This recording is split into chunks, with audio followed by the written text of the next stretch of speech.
Qatar est sans doute le pays du Golfe qui a le plus gros potentiel en termes de croissance. Et certains d'entre vous m'ont posé cette question, à savoir quel est le coût de la vie au Qatar. La dernière personne à m'avoir posé cette question l'a fait dans la vidéo comparative entre l'Arabie Saoudite, les Émirats Arabes Unis, le Qatar et la France. Vidéo qui a fait plus de 14 000 vues, et si vous êtes intéressé par l'expatriation dans les pays du Golfe, je vous invite à jeter un coup d'œil à cette vidéo. Avant de commencer, je vous invite à vous abonner à cette chaîne qui parle d'indépendance d'un point de vue éthique. Alors, combien vous faut-il pour vivre correctement au Qatar?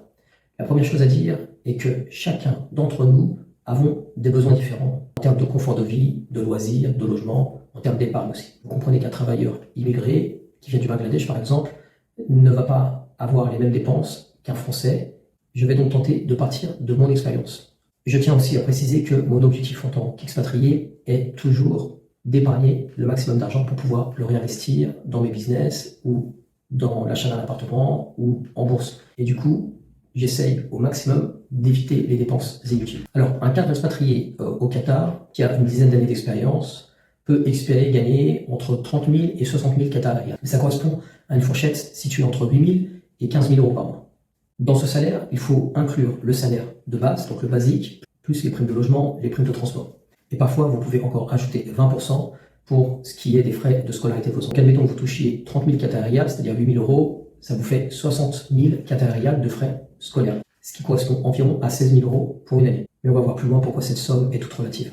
Alors, le salaire basique correspond en général à 70% du salaire total, et les 30% restants sont des primes qui sont appelées dans les pays anglo-saxons des allowances. Concernant les dépenses de logement, il faut souligner un point important que beaucoup de personnes qui envisagent de s'expatrier ne comprennent pas forcément. Gagner 7 000, 10 000 ou 15 000 euros, cela peut paraître énorme pour un Français. Mais, encore une fois, tout est relatif et tout dépend du coût de la vie dans votre pays de travail. Allez par exemple en Suisse et demandez à un Suisse si 7 000 euros est un salaire important. Il vous répondra sans doute que 7 000 euros c'est un salaire correct, sans plus. Eh bien, c'est un petit peu la même chose au Qatar. Maintenant, et c'est l'avantage du Qatar par exemple par rapport aux Émirats Arabes Unis, c'est que certaines choses au Qatar sont cependant moins chères qu'en France ou en Belgique. Le premier poste de dépense au Qatar, je vous l'expliquais, c'est le logement.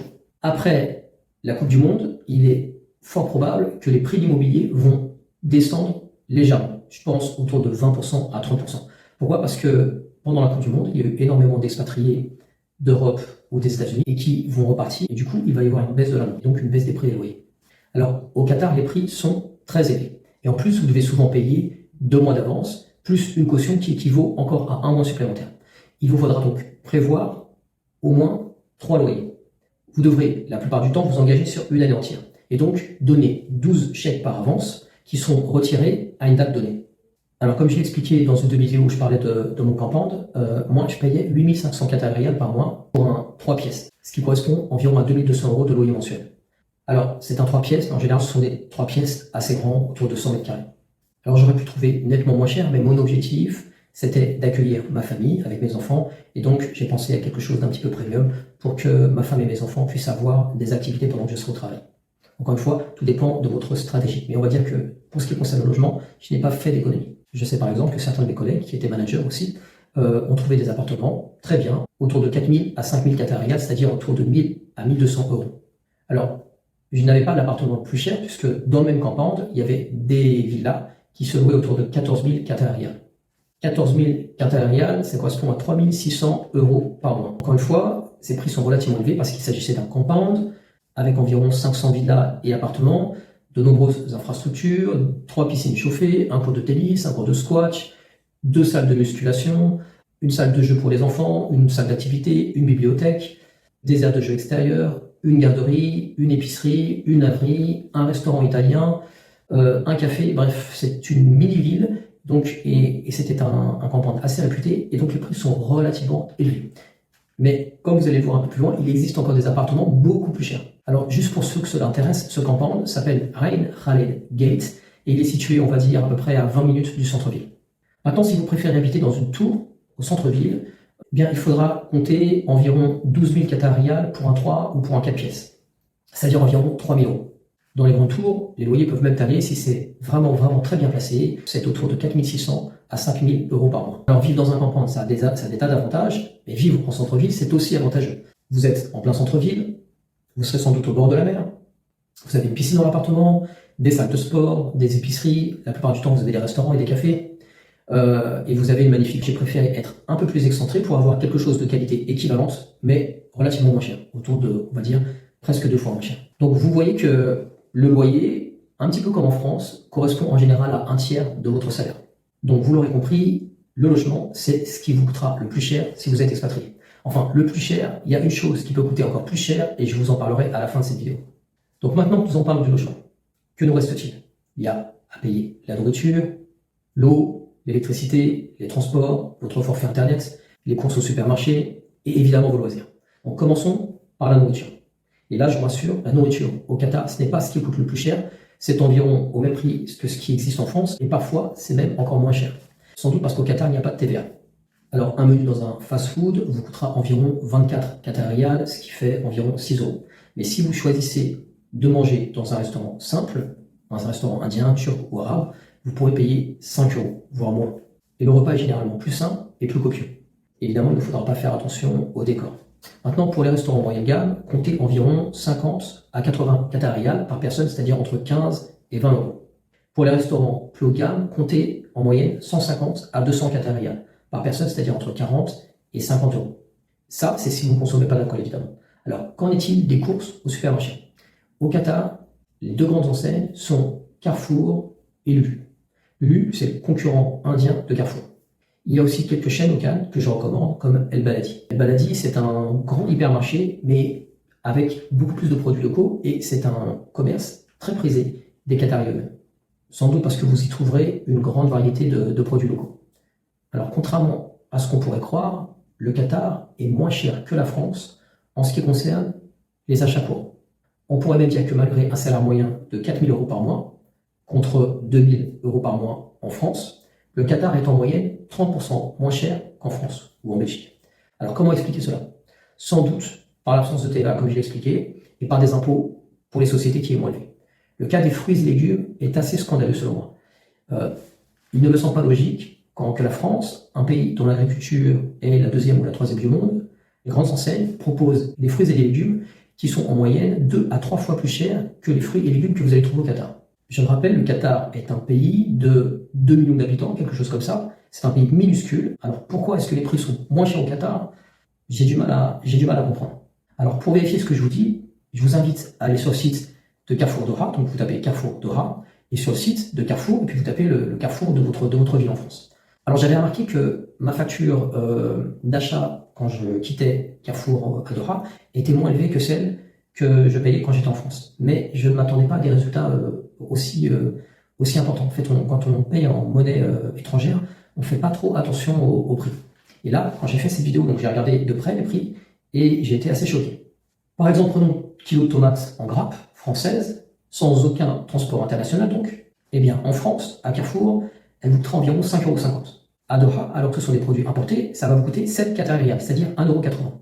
Les fraises au Qatar sont un produit de luxe, car, encore une fois, il faut les importer. Alors qu'en France, elles sont produites sur place.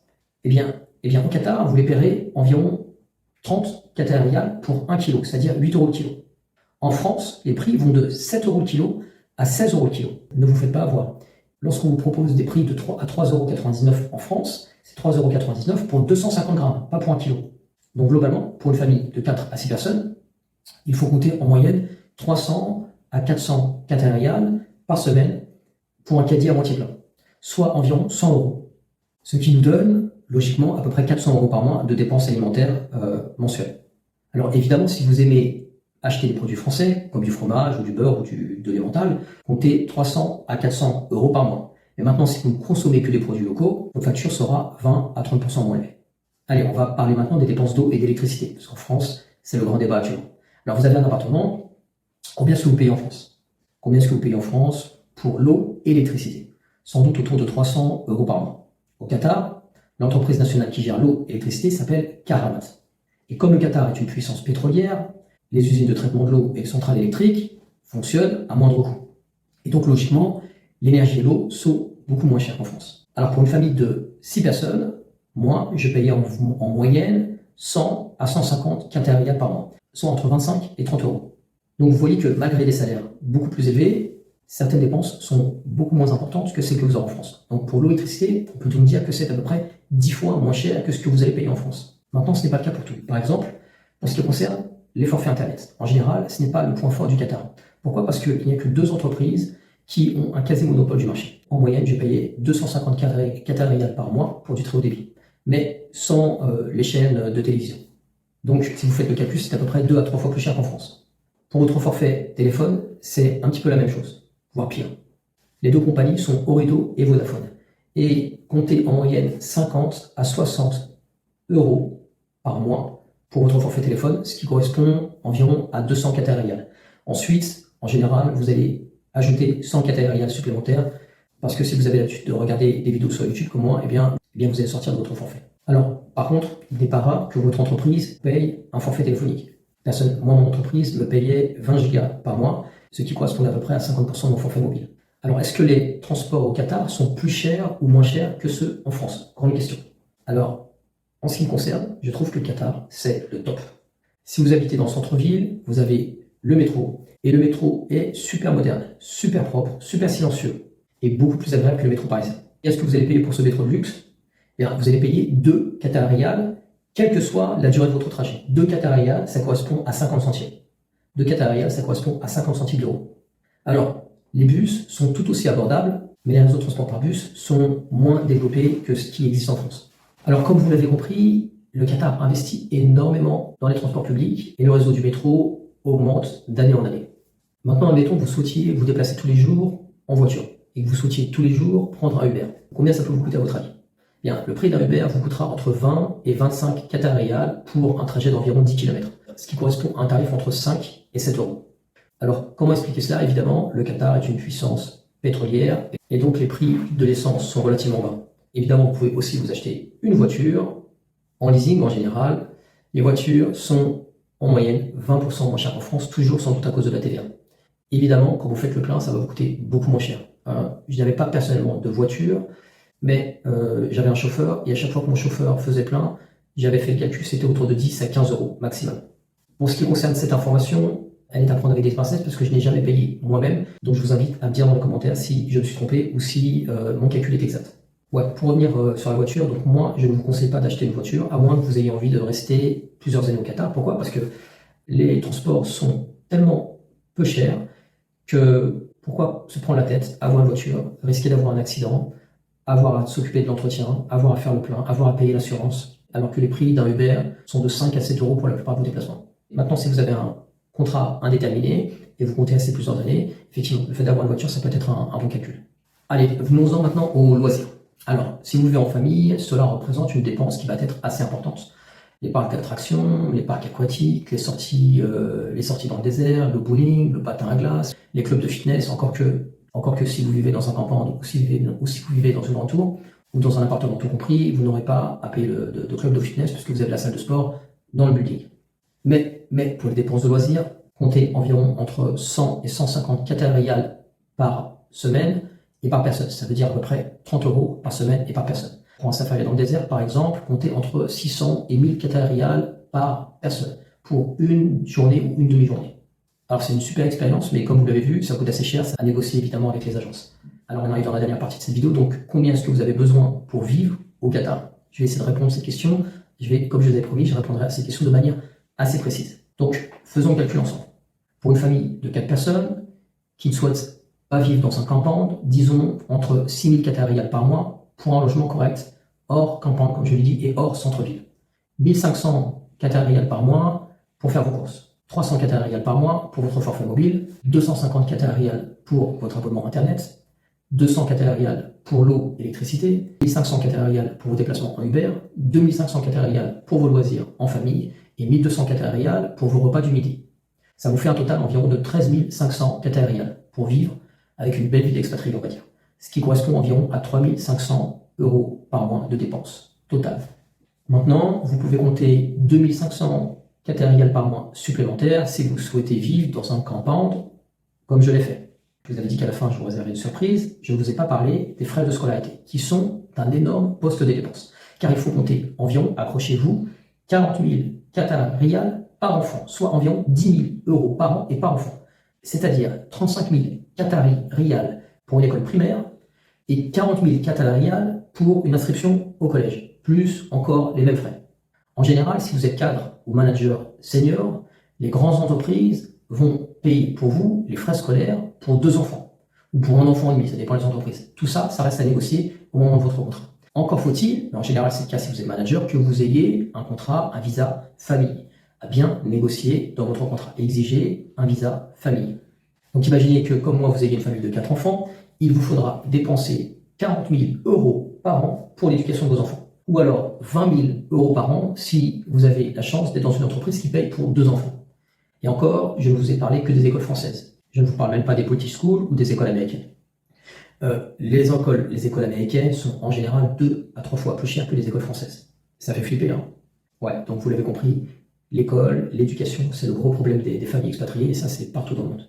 Et c'est en général ce qui vous empêchera d'économiser beaucoup d'argent. Alors, l'une des solutions, si vous avez des enfants petits et que votre conjoint ne travaille pas, c'est de passer par des cours par correspondance. Et ça va vous permettre d'économiser beaucoup d'argent. Voilà, je vais m'arrêter là. C'est une longue vidéo, mais j'ai la chance d'avoir une communauté qui suit mes vidéos en général jusqu'au bout. Donc, si vous avez aimé cette vidéo, vous la partagez, vous la likez. Évidemment, vous me laissez un commentaire. Allez, je vous donne un dernier conseil. Si vous êtes dans une logique d'indépendance financière, comme je l'ai expliqué, mettez un maximum d'argent de côté pour le réinvestir dans des business, dans l'immobilier, en bourse, de manière à prévoir votre porte de sortie. Car comme je l'ai expliqué dans d'autres vidéos sur l'expatriation, la vie d'expatrié, ce n'est pas une vie de rêve, et surtout, c'est une période qui est provisoire dans votre vie. Et c'est une période que vous devez utiliser à votre profit pour bâtir les fondations de votre indépendance financière, ou plutôt de votre indépendance tout court, parce que les deux sont liés. Si vous avez envie d'aller plus loin, je vous invite à aller visiter mon site. J'y propose du coaching, mais vous pouvez aussi trouver 2 dossiers gratuits. Le premier sur l'investissement immobilier avec un petit budget, et le deuxième pour vous aider à définir votre but de vie. Allez, on se revoit très bientôt sur les 2 chaînes. Ciao.